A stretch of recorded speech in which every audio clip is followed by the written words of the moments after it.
Hi students, this is Mrs. Burkhardt and thank you for watching. Sorry I'm not there, but I'm homesick. So I thought I would go over the photographers that you have to investigate for your sense of place investigation.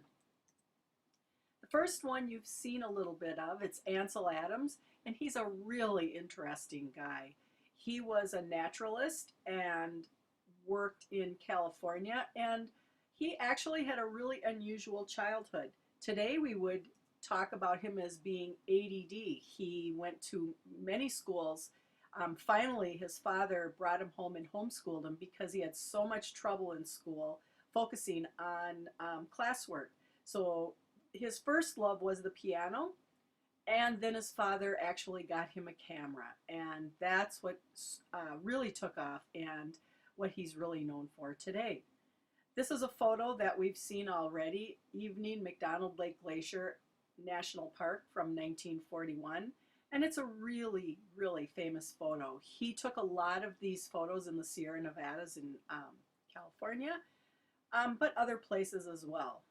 And this photo, remember, we talked about with leading lines, how the river leads the eye to the mountains. And one thing that Ansel Adams really practiced and actually was known for is something called the zone system, where a photo had to have 9 distinct values from darkest dark to lightest light. And so really beautiful, rich gray tones in his photographs, especially if you ever get the opportunity to see them in person. One way you would describe Ansel Adams is that he took very grand, very beautiful landscape photos. It was the grandeur of America that he was celebrating. So if he's the person that's the most interesting of the 3 photographers, you might think about shooting in the dunes because you're going to use some inspiration from the photographer that you choose to plan at least the first photos that you shoot for your sense of place. This is Moon and Half Dome, Jeffrey Pine, Sentinel Dome from 1940, Sand Dunes, Oceano, California from 1950. Very, very gorgeous photos. Really, he was celebrating the beauty in nature. The next photographer that we're going to look at is a more recent photographer named Louis Baltz. And he was one of what were called the new topographic photographers that really focused on the urban, the part of the landscape that man created. And here it talks about the traditional landscape, urban wastelands, abandoned industrial sites, and warehouses. His photographs uncover the spatial forms that occur in the everyday world and advanced forms found in art. So he's not looking at the natural world like Ansel Adams.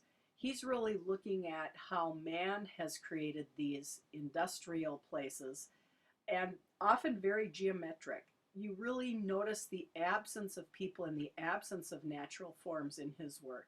But for those of you who are really captivated by the geometry of these images and the simplicity, he would be a great person to investigate.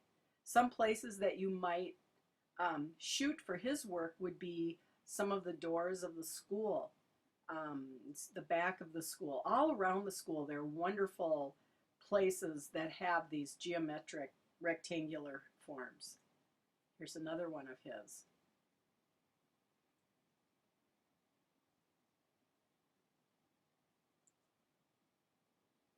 His photos were often shown in a series, so each individual photo wasn't meant to stand alone. This is from New Industrial Parks, and it's number 40 from the portfolio New Industrial Parks near Irvine, California. Very much feel the absence of people and feel how people have really constructed and made these environments. They're also about the light. They're about the grays, the values, etc. So that they have in common with Ansel Adams.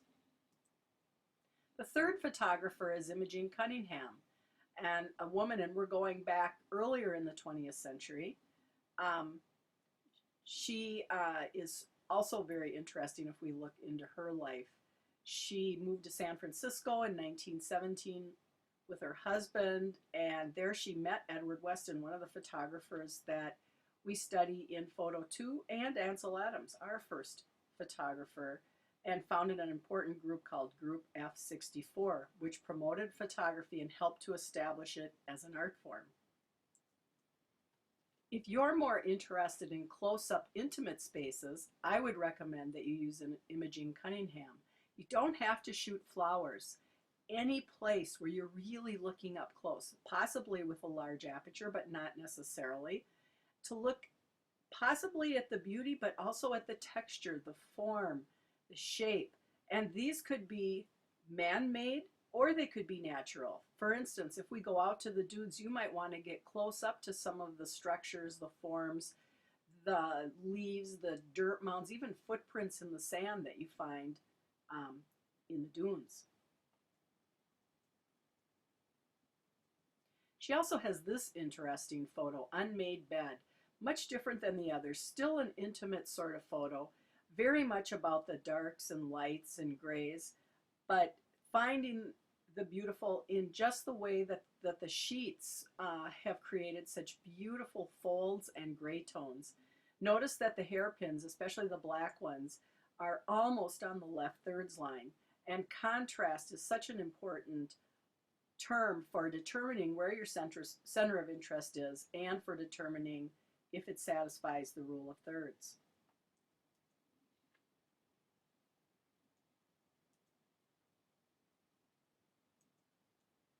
So there are your 3 photographers. And now I'm going to stop this video and start another showing you your assignment. Good luck.